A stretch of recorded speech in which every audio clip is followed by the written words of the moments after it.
Hello, everyone. Can you hear me okay? Just give it another minute and I'll start.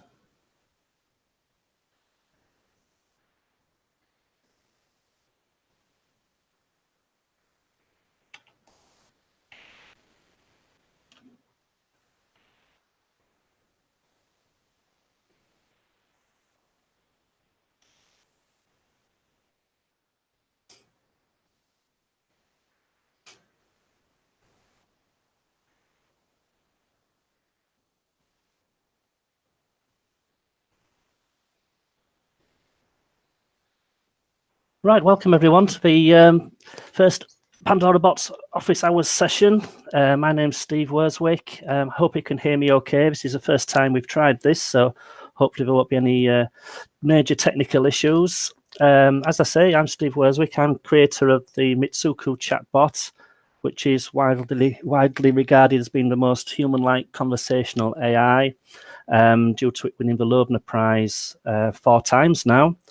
Now, what I'd like to do in these sessions is to show you a bit more about AIML, the language itself. I'm not sure quite how familiar you are with it, but we'll start by going really back to basics. If you have any questions, please put them in the chat, and we'll see how we go. It's very informal, so if you don't need anything to as I say, just put it in the chat. What I would advise, though, is just making your screen, your YouTube screen, maximize, just so you can see what I'm doing, and minimize it when you want the chat window.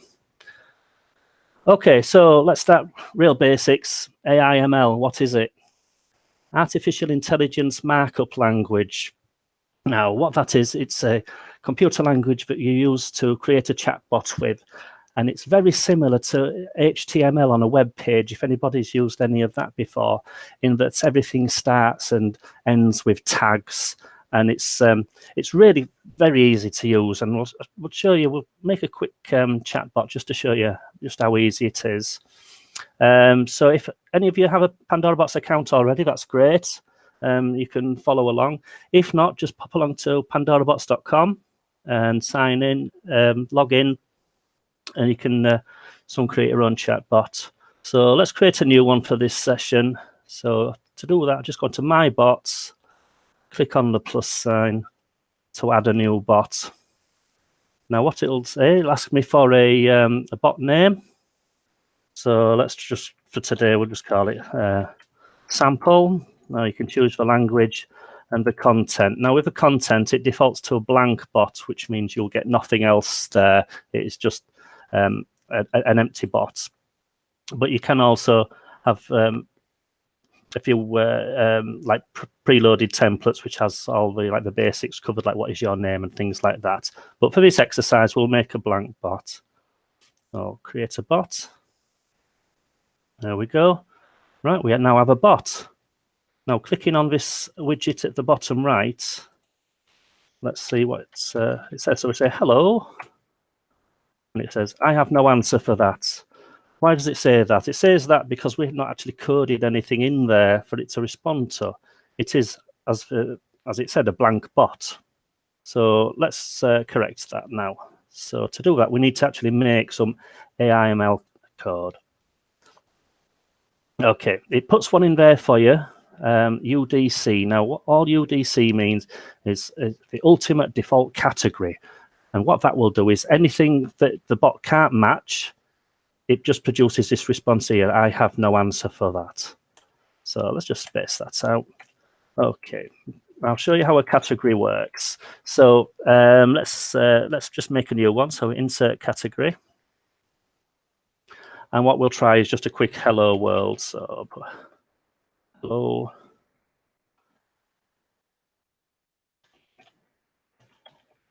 Hello world. Then we'll save that.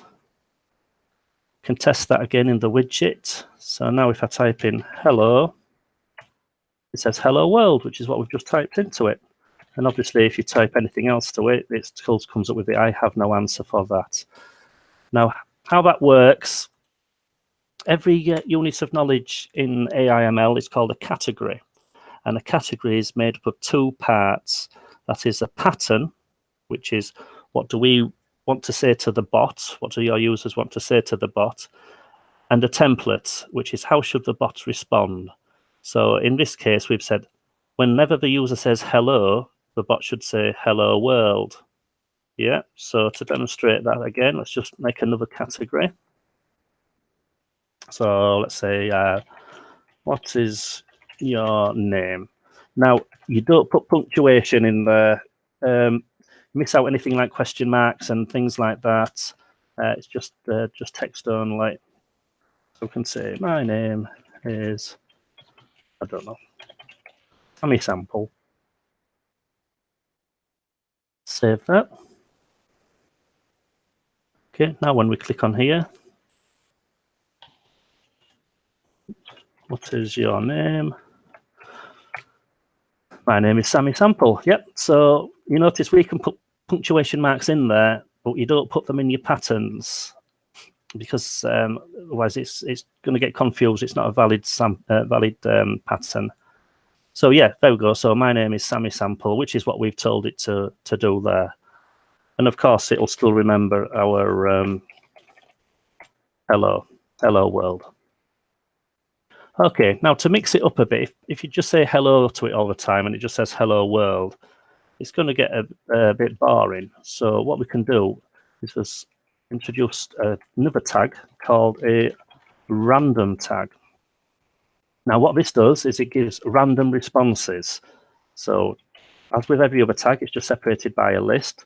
So let's say there. We'll like 3 different responses. How are you?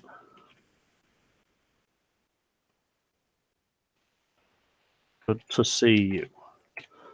Okay, so always remember just to use the save icon just at the top there, just to save any changes. If your bot doesn't respond as you would expect it, chances are you've not saved your work. You can tell you've not saved it because the save icon vanishes when everything's okay. Right, this time when we say hello, it says hi there. See, it's just picked one of the random responses. Try again. Hi there. See, this is a thing we ran. There we go. So just picks out a random one. Although it might not look random, it is just picking one out. And because there's only 3, chances are that it's just picked the same one out a few times there. Yeah. So there we go. Okay. Now, what else I'll show as well for today is in the hello part, as well as saying hello, you can also, the user might want to say, hi there, or howdy, or how are you doing, or something like that. So let's put in a category that can deal with something like that. Okay. Now, if the user says hi, you could, if you wanted to, just copy all this lot out in there, but that's a bit long-winded, yeah. So what I would tend to do, rather than doing it like that, is there's a command called SRAI. Yeah, and now what that does, it says, whenever someone triggers this category, call a different category. So whenever anyone says hi, we want it to say whatever's in our hello category. Yeah. So we can just test that.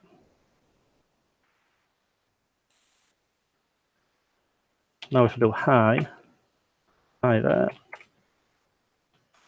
There we go. It's picking out the responses from our hello category as well. Because there's loads of different ways that people can say things. And so it's important that you try and cover as much as you can think. Okay, what happens if someone says hi there or hi, how are you, and something like that? With those, we're going to need something called wildcards. Okay. Oops. So we'll just make a simple category that can handle wildcards. Now let's try hi blank.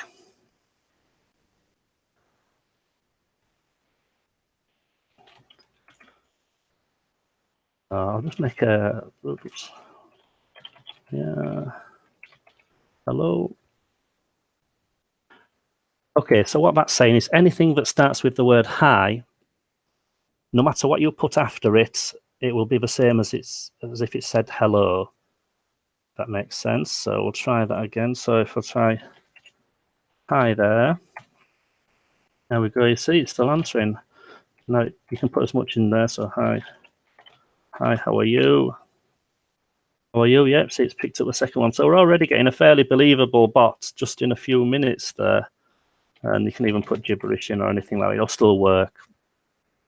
Okay, I won't go into the different types of wildcards in this session. The main one you'll use will be the star, which just indicates there must be at least one or more words there.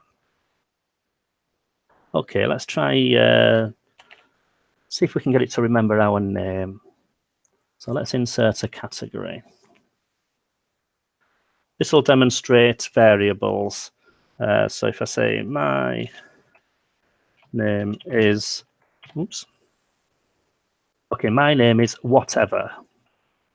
Yeah, so long as you put something in there, we can say, good to see you, star. Now, in this one, a bit confusing. You don't just put that. You don't just put the star in there. My name is Star. Good to see you, Star. You actually have to put the word star in there. And that indicates the first star in the pattern. We can go into on another session having multiple wildcards, but just to get used to it today, my name is Star. Good to see you, Star. Let's see what that says. My name is Steve. See you, Steve. Hi, how are you? Yep, so it's getting there. It's not quite a Loebner Prize winner yet, but we're not doing too bad. What we could do as well, though, let's say, what is my name? Doesn't know because we've not coded any response for that. So what we need to do is to do that. So let's make a pattern.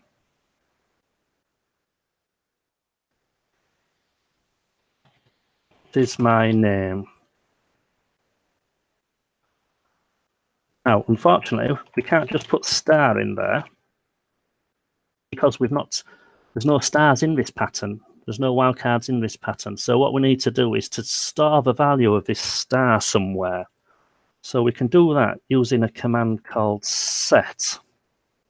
So we say, what's the name of the variable we want to set?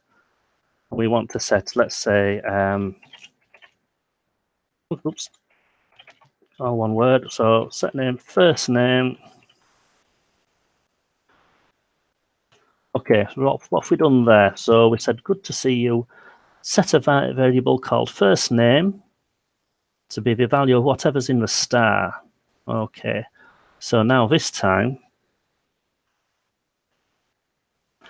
we use set to store the variables and get to bring them back again. Okay, so this should say, once we've set this pattern, it should set this variable called first name. What is my name? It should retrieve that variable. Let's see if it works.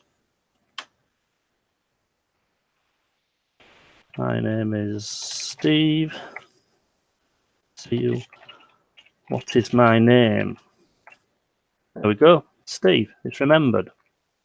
Now you can see all the different predicates and variables and things it's stored by clicking on this menu button at the top. Don't worry about that at the moment or topic, but you see the one there we stored first name is Steve. Yeah, so we can, what we'll do though, if we blank that out, okay. Now if we ask it, whoops, is my name, doesn't know, it defaults to unknown. So we need to find a way to try and capture that just to make sure it doesn't come up with the unknown, comes up with a more sensible response. As with most languages, there's the equivalent of the if then else statements. So let's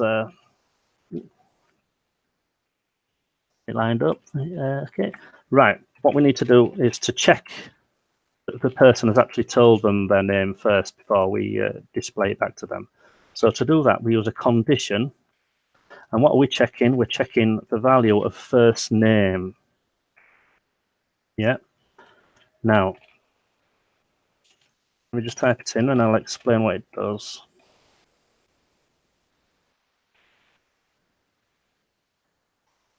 Okay, so the first name, if it's not set, it'll be known as unknown.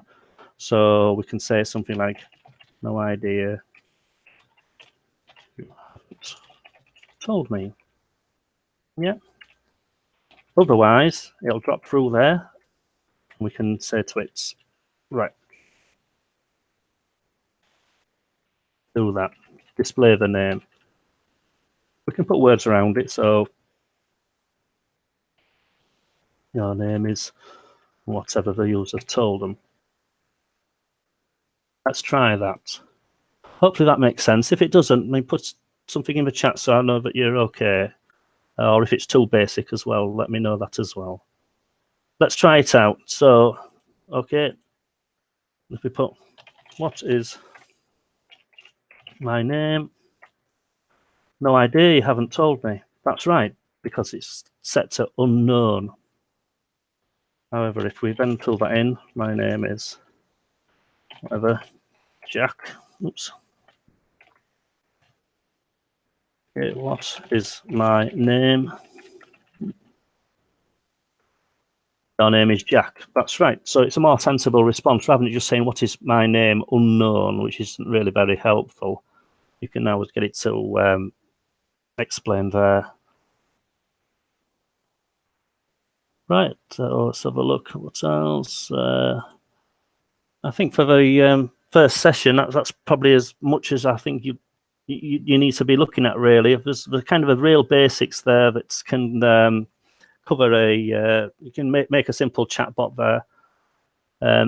If you do have any topics or questions for other sessions, please drop them in the form that's in the description down there.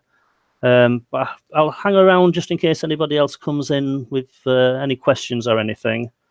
But I think for now, that'll probably do.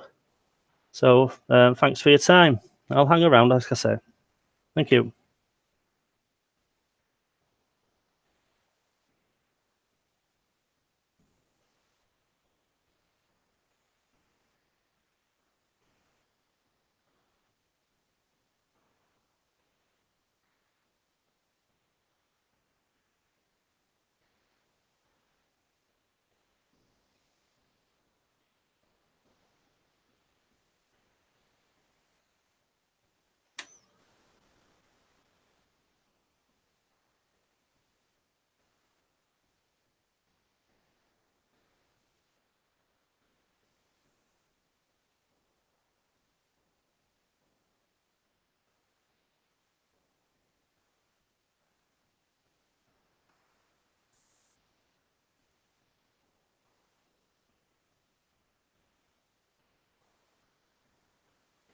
Actually, just while we're waiting, if anybody else does come in,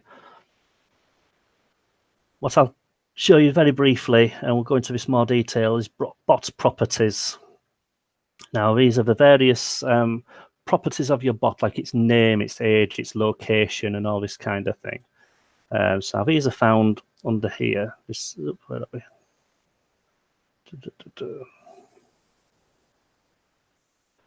Right, so let's so for its name, let's call it Sammy. Okay, save that.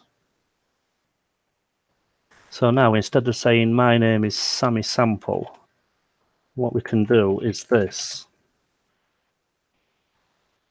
Now don't worry about that, there's two names in there. Yep, so this makes it more easy to port your bot across. So what is your name? My name is, and then it will look down these bot properties to find out the name. So if we try that, is your name? My name is Sammy, you see, because we've set that in bot properties up here. You want to change that to Joe or anything, just click in there. Try that. Oops. Is your name? My name is Joe, you see, so it just gets it anything up there, and you can put anything you want in there. It comes in with some default ones as standard, so we have the unknown for what is my name when it's not set. Well, that's just all set in here. You can change that to anything you like. Let's just make it a bit easier to read. Yeah, so there's all this kind of thing. So like sentence splitters, you don't need to worry too much about most of these. The main one is the name, and so let's put in. We'll try another one. So let's try age. Yeah, we'll pretend it's 1 day old. So I'll just keep that on there. Now, if we write a category, put that one there. See if we can get it to make demonstrate how old the bot is. How old are you?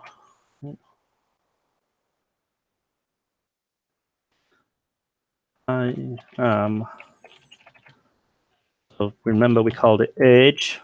Yeah, age. So we need to refer to that as age down here.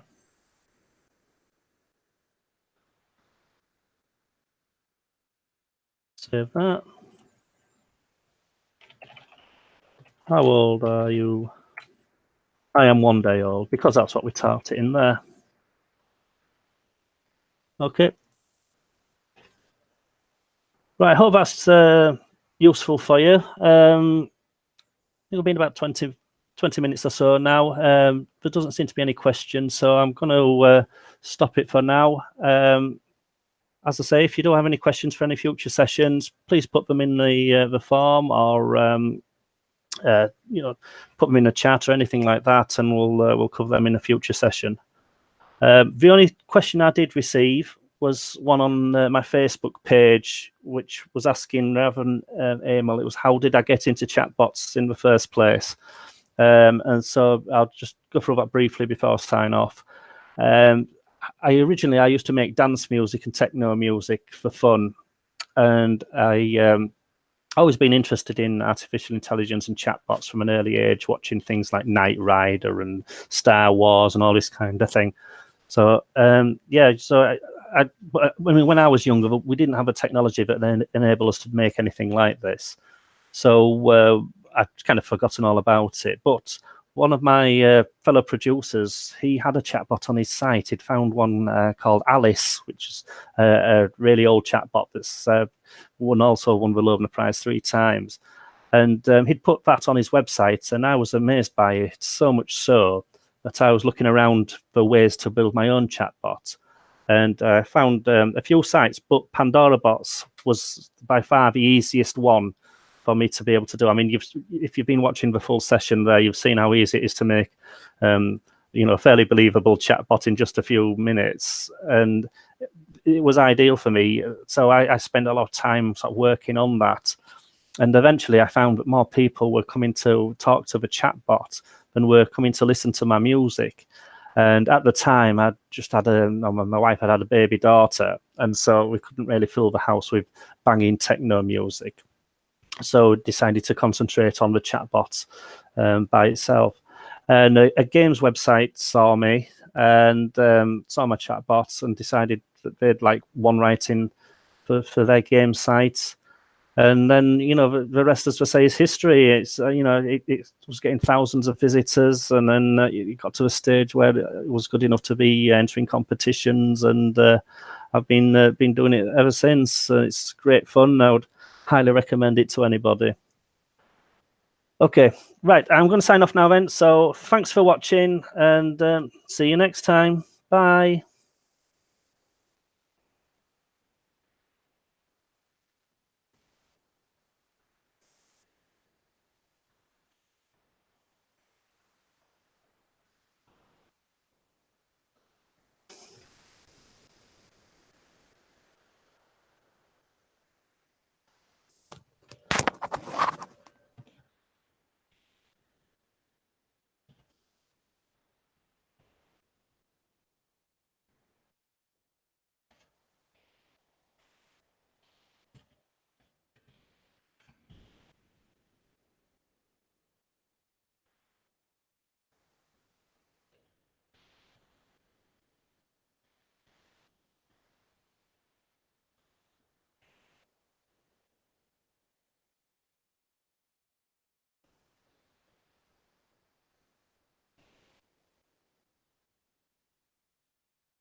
Hi there, Sally.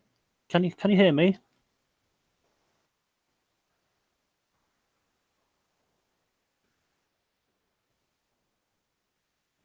Can I help you with a question at all?